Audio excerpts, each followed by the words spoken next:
GK का एक सवाल है, भारत की मेंस हॉकी टीम के कप्तान कौन है? गूगल नहीं करना, मालूम हो तो बताइएगा। क्या आपका जवाब मनदीप था या श्रीजेश या हरमनप्रीत? चलिए जीके छोड़िए, ये बताइए कि आपने आखिरी बार कब हॉकी का एक पूरा मैच देखा था, या आपको हॉकी के सभी नियम पता हैं? हम अपने दर्शकों के आईक्यू या पसंद नापसंद पर टिप्पणी नहीं कर रहे। हम बस उस खेल में उनकी दिलचस्पी को भांपना चाहते हैं जिसमें एक वक्त ये देश सबसे आगे था। क्योंकि ओडिशा में शुरू होने वाले FIH men's hockey world cup 2023 में भारत की संभावनाओं पर बात करते हुए हम अक्सर हॉकी के गोल्डन पीरियड के बीत जाने के मलाल में डूबे रहते हैं। ऐसा लगता है मानो हॉकी के खिलाड़ियों ने अचानक मन से खेलना बंद कर दिया और सब खत्म हो गया। लेकिन इस सवाल का जिक्र कुछ कम होता है कि हमारे तंत्र ने हॉकी का कितना साथ दिया और हमने, हॉकी के दर्शकों ने, आपने कितनी सुध ली अपने खेल की। जो सवाल पूछे न जाएं उन्हीं को पूछने का बीड़ा उठाया है लल्लन टॉप ने। नमस्कार, सौरभ द्विवेदी नाम है हमारा और आपका स्वागत है लल्लन टॉप शो में। भारत में हॉकी के पास शानदार इतिहास है। सोचिए क्या जलवा होगा उस टीम का जिसने 1928 से 1956 तक लगातार 6 ओलंपिक गोल्ड मेडल जीते। 1964 और 1980 में एक गोल्ड और आया। बीच में 1975 का साल जब हमने मलेशिया में हुए फाइनल में पाकिस्तान को 2-1 से हराया। कप्तान अजीतपाल सिंह के हाथ में बड़ी सी ट्रॉफी और चेहरे पर चौड़ी मुस्कान, कौन भूल सकता है। ये रिकॉर्ड आज भी भारत को हॉकी के इतिहास की सबसे कामयाब टीम में से एक बनाता है, खासकर ओलंपिक्स की दुनिया में। सबसे कामयाब वाली बात पर आप हमें टोकें उससे पहले हम बता दें, आपने जो आंकड़े सुने वो सिर्फ गोल्ड मेडल के हैं। सिल्वर और ब्रॉन्ज मेडल की गिनती अलग है। फिर ये कैसे हुआ कि 1975 से लेकर 2021 के बीच एक पूरी पीढ़ी के दर्शकों ने हमारी टीम को पोडियम पर देखा ही नहीं? अब तक आपने जो सुना उसी से आपको अंदाजा लग गया होगा कि हम हॉकी में अच्छे थे, फिर नहीं रहे और अब एक बदलाव की शुरुआत हुई है। संक्षेप में भारतीय हॉकी की कहानी यही है। जब सिक्का चल रहा था तब की बात बहुत हुई, इसलिए हम कहानी के दूसरे हिस्से पर चलेंगे जहां से भारतीय हॉकी लाइमलाइट से बाहर चली गई। इस विषय पर ESPN के लिए देवायन सेन ने एक बढ़िया पीस लिखा। देवायन एक बड़ी महत्वपूर्ण बात से अपना लेख शुरू करते हैं कि भारतीय हॉकी के पतन को सिर्फ एस्ट्रोटर्फ के आने, खिलाड़ियों की फिटनेस, कोच की रवानगी और झगड़ों के संदर्भ में देखना सही नहीं। ये कारण है पर पूरी तरह नहीं। सबसे पहले टैलेंट पूल छोटा हुआ। आज़ादी के वक्त भारत की हॉकी टीम में लगभग हर प्रांत और समाज से खिलाड़ी आ रहे थे। वीरेंद्र स्केना के हवाले से देवायन लिखते हैं कि पूर्व में पश्चिम बंगाल, मुंबई, तमिलनाडु, उत्तर प्रदेश और मध्य प्रदेश से बड़े पैमाने पर खिलाड़ी निकलते थे। मेजर ध्यानचंद को कौन नहीं जानता? वो इलाहाबाद से थे, झांसी में पले बड़े, झांसी हीरोज के लिए खेले। झांसी के पड़ोस में ही पड़ता है ग्वालियर। यहाँ का कैप्टन रूप सिंह स्टेडियम जहाँ सचिन तेंदुलकर ने 200 का स्कोर बनाया, वो मेजर ध्यानचंद के भाई के नाम पर है। आप भी हॉकी के नामी खिलाड़ी थे, लेकिन समय के साथ हॉकी पंजाब और हरियाणा जैसे राज्यों से आने वाले खिलाड़ियों में सिमटती गई। हम अच्छे खिलाड़ी क्यों तैयार नहीं कर पा रहे? सुनिए मिड डे अखबार के डेप्यूटी स्पोर्ट्स एडिटर अश्विन फेरू से। नहीं, देखिए हॉकी बदल चुका है। मैं भी नहीं चाहता हूं कि हम लोग पास्ट हिस्ट्री को की बात करें, 8 ओलंपिक्स की बात करें। हम आज की हॉकी की बात करें। आज की हॉकी बदल चुकी है। इसमें फिटनेस नंबर 1 है। अगर इंडिया ने ब्रॉन्ज जीता है ओलंपिक्स में, वो उनकी स्किल्स है, यस, लेकिन उनकी फिटनेस उम्दा थी। इस टीम की फिटनेस उम्दा है। हॉकी में अभी डॉज करना, ड्रिबल करना बंद हो गया है। अगर आप देखें वर्ल्ड चैंपियंस बेल्जियम, उनके कोई भी प्लेयर हार्डली 1 या 2 डॉज करते हैं। हमारे इंडियंस ने ये सीखा है ओवर द लास्ट 7 या 8 साल की डॉजिंग करना इंपॉर्टेंट नहीं है, फर्स्ट टाइम पास करना इंपॉर्टेंट है। देखिए हम टर्फ पे खेल रहे हैं, ग्रास पर नहीं खेल रहे हैं। Ball is very fast. अगर आप डॉज करेंगे आप थक जाओगे। आप 60 मिनट खेल रहे हो कंटिन्यूस हॉकी, आप ब्रीद नहीं कर रहे हो। 15 मिनट के 4 क्वार्टर है, आपको अंदर बाहर सब्स्टिट्यूट करना है। You can not afford to hold the ball. जितना आप बॉल होल्ड करोगे आप टायर्ड हो जाओगे, आपकी गेम की क्वालिटी गिरेगी। तो मॉडर्न हॉकी जो है इज फास्ट। हमें जानना है कि हम डॉजिंग नहीं कर पाएंगे। मैं तो यहां तक कहूंगा कि शायद अगर मोहम्मद शाहिद जी होते आज और मॉडर्न हॉकी खेलते तो वो भी चेंज करते अपने स्टाइल को, as per the European style, as per the Australian style.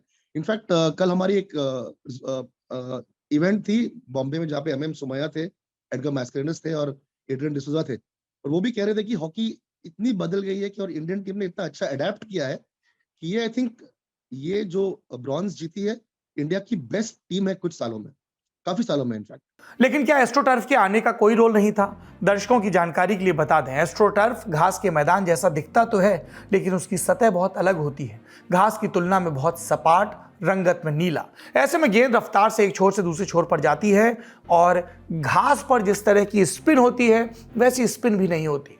Bharat और पाकिस्तान जैसी टीमों की खूबी थी गेंद को अपने इशारे पर नचाना, और यह काम घसियल मैदान पर होता था। लेकिन टर्फ आते ही सारी बात स्पीड और फिटनेस पर आ गई। ऐसे में जब पहली बार हमारा सामना टर्फ से हुआ तब हमारे खेल पर फर्क तो पड़ा, लेकिन ये शुरुआती बरसों की बात थी। खामी उन तरीकों में थी जिनसे हमने टर्फ की शक्ल में आए बदलाव को टैकल करने की कोशिश की। National institute of sports NIS Patiala में घास छीलकर मैदान को गोबर से लीप दिया गया, ये मानकर कि ये टर्फ का अनुभव देगा।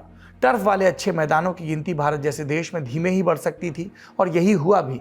लेकिन बात सिर्फ इसकी नहीं थी। ना हमारे पास जूते थे, ना बदलते वक्त के साथ आई हॉकी स्टिक्स।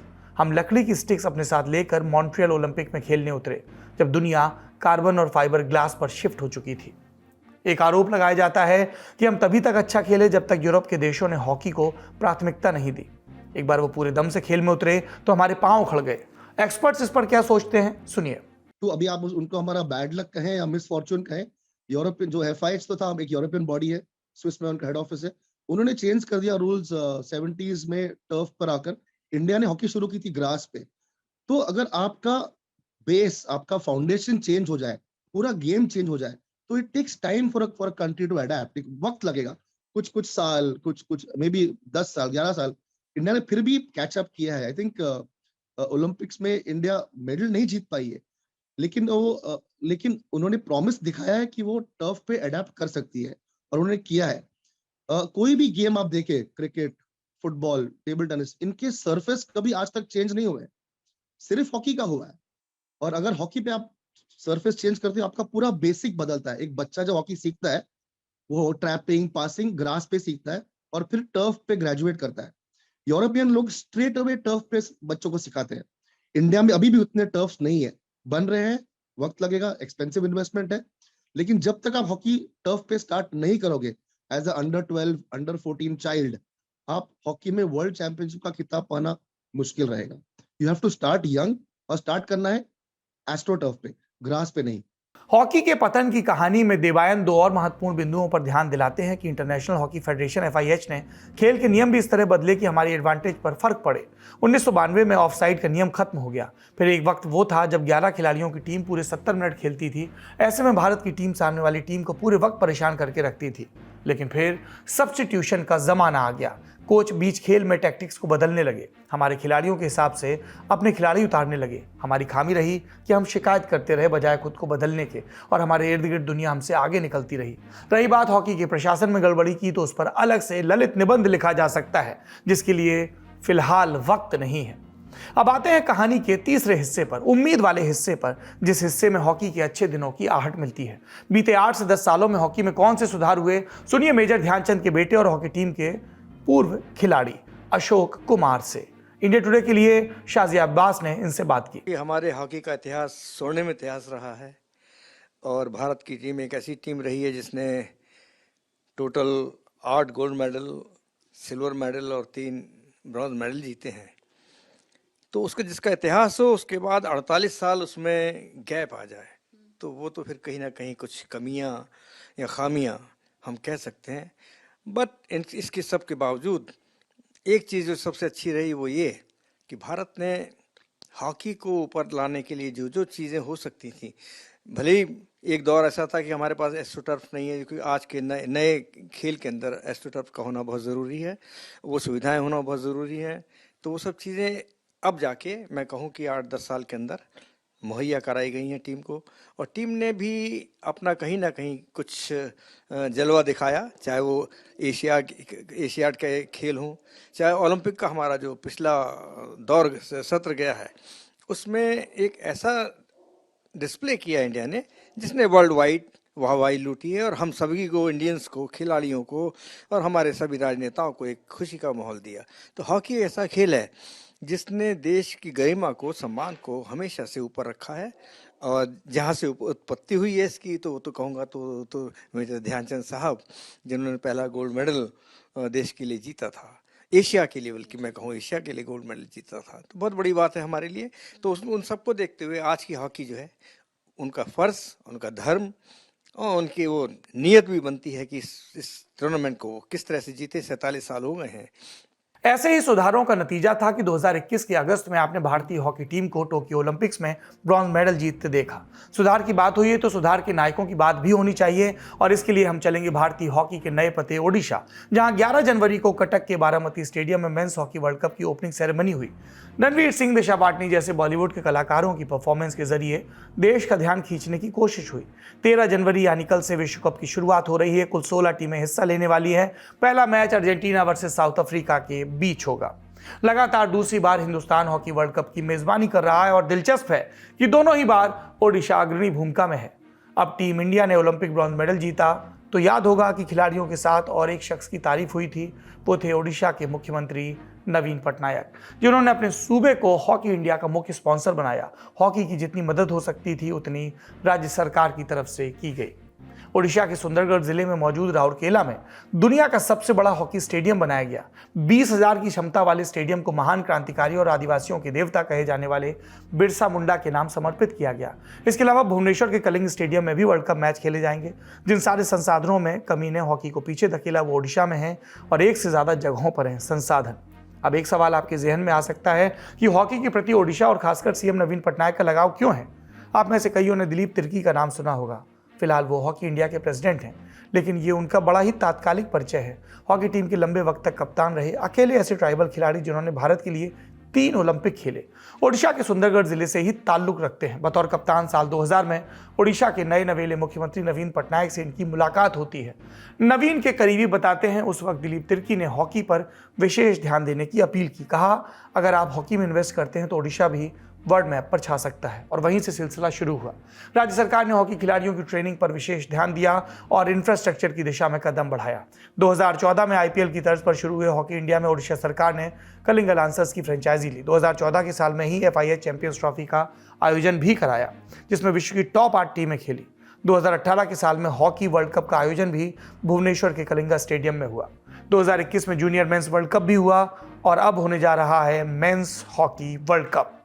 260 करोड़ की लागत से राउरकेला में बने बिरसा मुंडा स्टेडियम में वर्ल्ड क्लास फैसिलिटीज हैं जो खिलाड़ियों को दी जा रही हैं। ओलंपिक विलेज की तर्ज पर स्टेडियम प्रेमाइसिस में ही 225 कमरे का हॉकी विलेज भी है, जहां देश विदेश के खिलाड़ियों के रुकने, रहने, खाने पीने की व्यवस्था है। एक 5 स्टार होटल को कैटरिंग का काम दिया गया है। अब तक होता यह था कि यूरोप में जब हॉकी वर्ल्ड कप होते थे तब फुटबॉल के स्टेडियम को कुछ दिनों के लिए हॉकी स्टेडियम में तब्दील कर दिया जाता था, लेकिन ओडिशा ने हॉकी को ही फोकस बनाकर सारी सुविधाएं जुटाई। ये हॉकी के इतिहास में बिल्कुल अनोखा और नया प्रयोग है। स्टेडियम में राज्य की खूबी दिखाते हुए पेंटिंग्स भी बनाई गई। इसके अलावा राउरकेला में मौजूद एयर स्ट्रिप, जो अब तक सिर्फ स्टील प्लांट के लिए इस्तेमाल की जाती थी, उसे भी खिलाड़ियों को लाने ले जाने वाले चार्टर्ड प्लेन्स के लिए खोल दिया गया। पत्रकार इस पर क्या सोचते हैं, खेल के सुनिए। ये तो सबसे पहले उड़ीसा गवर्नमेंट को धन्यवाद देना चाहिए कि उन्होंने हॉकी को दिल से लगाया और आज हॉकी को इतने अच्छे से प्रमोट कर रहे हैं। और दिलीप तिर्की जो अभी हॉकी इंडिया का प्रेसिडेंट बने हैं, मैं उनको सबसे ज्यादा इस बात का क्रेडिट देता हूं, क्योंकि दिलीप हमारे साथ 96 ओलंपिक्स में भी खेले और बाद में MP भी रहे। और उनके प्रेजेंस से और चीफ मिनिस्टर साहब के इन्वॉल्वमेंट के बाद ये सक्सेस हो पाया है। उड़ीसा गवर्नमेंट सिर्फ हॉकी को ही नहीं, बाकी सारे गेम्स को बहुत अच्छा प्रमोट कर रही है। अभी जो राउरकेला में उन्होंने वर्ल्ड का लार्जेस्ट हॉकी स्टेडियम बनाया है, वो फुली ये पूरा पैक हो गया स्टेडियम, क्योंकि उड़ीसा में जो हॉकी है वो किसी और स्टेट में इंडिया में नहीं है।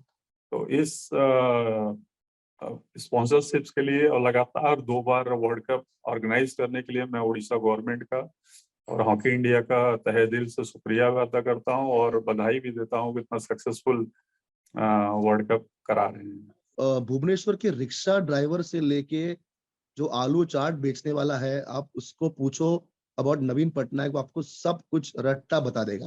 वो आदमी क्या करता है, क्या उसके इन्वेस्टमेंट से, क्या उसके लाइक्स और डिसलाइक्स है। हॉकी लाइक करे या ना करे, वो जो जो जो रास्ते का जो आदमी है, लेकिन नवीन पटनायक के इन्वेस्टमेंट्स को ब्लाइंडली ट्रस्ट करता है। ऐसा उनका होल्ड है उड़ीसा में।